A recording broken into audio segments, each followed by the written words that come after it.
இன்றைக்கி என்னது லஞ்சுன்னு பார்ப்போம். முதல்ல நான் ஒயிட் ரைஸ் வச்சுருக்கேன், சாப்பாடு குக்கரில் வச்சுருக்கேன். இப்போ நான் வந்து கோவக்காய் பண்ண போகிறேன். இந்த கோவக்காய் சாதம் வேகிறதுக்கு முன்னாடி கோவக்காவை ரவுண்டாக கட் பண்ணிப்போம். கோவக்காய் மாதிரி கட் பண்ணி வச்சுருக்கேன் ரவுண்டாக. இப்போ பாவக்காயில் சால்ட் போட்டுக்கலாம். குழம்பு மிளகாத்தூள் கொஞ்சம் போட்டுக்கிடுறேன். அடுத்தது காஷ்மீரி சில்லி போட்டுக்கிடுறேன். இது அப்படியே வெயிலில் காய வைக்கணும். வெயிலில் நல்லா காயட்டும். இன்னும் பெரிய தட்டில் கூட வச்சு காய வச்சுருக்கலாம். நல்லா காயட்டும், அப்படியே வறுத்துடலாம். நல்லா காஞ்சிச்சு ஓரளவு. உள்ள வச்சுருக்கேன். எண்ணெய் ஊற்றியாச்சு.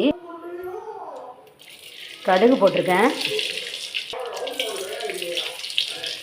கடுகு நல்லா பொடிஞ்சிடுச்சு. இப்போ இதில் நம்ம காய வச்ச கோவக்காவை போட்டுப்போம். இப்போ இதில் உப்பு காரம்லாம் இருக்குது. காயவும் செய்திச்சு. சீக்கிரமாக பருப்பட்டுரும். இதே இந்த எண்ணெயிலேயே நல்லா வதக்கிக்கிட்டே இருக்கணும். கருவேப்பிலை போட்டுக்கிடலாம். இந்த கோவக்காய் வறுவல் ரொம்ப டேஸ்ட்டாக இருக்கும். இது சாம்பார், ரசம் எல்லாத்துக்குமே ரொம்ப நல்லாயிருக்கும். இது இப்படியே வறுத்து இந்த மாதிரி வதக்கிக்கிட்டே இருக்கணும். மூடி வச்சு வதக்கணும். இதுக்கு தண்ணி தேவையில்லை. ஏன்னாட்டா இது ரொம்ப நல்லா காய வச்சாச்சு. காய வைக்கும்போது ஓரளவு வெந்த மாதிரி வந்திருக்கும். இப்போ நம்ம எண்ணெயில் போட்டு வறுத்தா இன்னும் நல்லா வெந்துடும். இப்போ இந்த பாத்திரத்தை அப்படியே மூடி வச்சுப்போம். கோவக்காய் எண்ணெயிலே ஃப்ரை ஆகிடுச்சு. உங்களுக்கு கோவக்காய் வேகலைன்னு நினச்சா கொஞ்சமாக தண்ணி தெளித்து அதை அப்படியே ஃப்ரை பண்ணிக்கோங்க. இப்போ இது மேலே நசுக்கி வச்சுருந்த பூண்டை போட்டு பிரட்டிடுவோம். சுவையான கோவக்காய் வறுவல் தயாராகிடுச்சு. அடுத்தது சாம்பார் எப்படி செய்யலான்றதை பார்ப்போம்.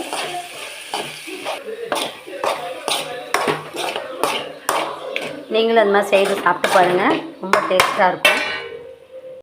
சுவையான கோவக்காய் வறுவல் ரெடி ஆயிடுச்சு. சாம்பார் பண்ணுவாங்க. ஒயிட் ரைஸு ரெடி ஆயிடுச்சு. இப்போ சாம்பார் பண்ணுறதுக்கு ஒரு கடாயில் முதல்ல முருங்கைக்காவை வேக போடுறேன். அதுக்கப்புறமா கத்திரிக்காய், மாங்காய்லாம் போட்டு வேக வச்சுக்கிட்டு இருக்கேன். ஒரு அடுப்பில் பருப்பு அடுப்பில் வச்சுருக்கேன். சாம்பார் பண்ணுறதுக்கு தக்காளி, பச்சை மிளகாய், பூண்டு, சாம்பார் வெங்காயம், வெந்தயம், சீரகம், பெருங்காயத்தூள், மஞ்சள் தூள் இதெல்லாம் போட்டு பருப்பில் குக்கரில் வச்சுருக்கேன். இந்த குக்கரில் இருக்க தண்ணி இதன் வழியாக கொட்டாமல் இருக்கிறதுக்கு ஒரு சின்ன கிண்ணமும் போட்டு வச்சுருக்கேன். இல்லைன்னா குக்கர் வழியாக சாம்பார் தண்ணி வடிஞ்சு இந்த பக்கமாக கொட்டிக்கிட்டே இருக்கும். அதனால் நான் வந்து ஒரு சின்ன கிண்ணத்தை போட்டு வச்சுருக்கேன். பருப்பு வேக வைக்கும்போது உள்ள சின்ன கிண்ணம் வச்சுருக்கேன். இது பொங்கி வழியாமல் இதுக்குள்ளேயே இருக்குது. இல்லைன்னா பொங்கி வழிஞ்சிருக்கும்.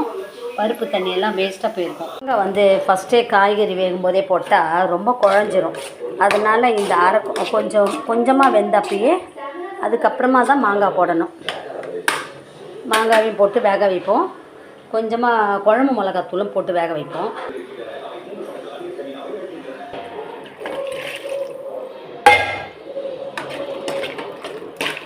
பருப்பு வெந்துருச்சு.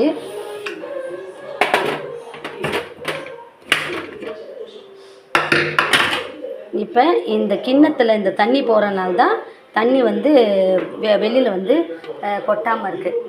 இப்போ இந்த பருப்பு நல்லா வெந்துருச்சு.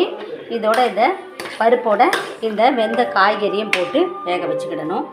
காய்கறியையும் பருப்பையும் ஒரே பாத்திரத்தில் போட்டு நல்லா கொஞ்சம் வேக விட்டுடலாம். இனிமேல் சாம்பார் தாளிச்சிட வேண்டியது தான். இதுக்கு முன்னாடி கொஞ்சமாக சாம்பார் பொடி போட்டுக்கிறேன்.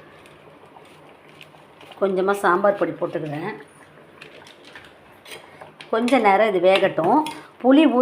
புளிப்பாக வேணுன்றவங்க புளி ஊற்றிக்கோங்க.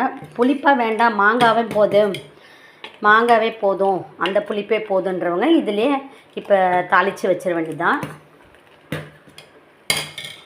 புளி கொஞ்சம் ஊற்றிக்கிறேன், எங்களுக்கு புளிப்பாக வேணும்.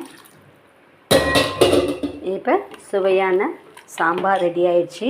ரொம்ப டேஸ்ட்டாக இருக்கும், மணமும் சுவையும் நல்லாயிருக்கும். இனிமேல் இந்த சாம்பாரை தாளிக்கணும்.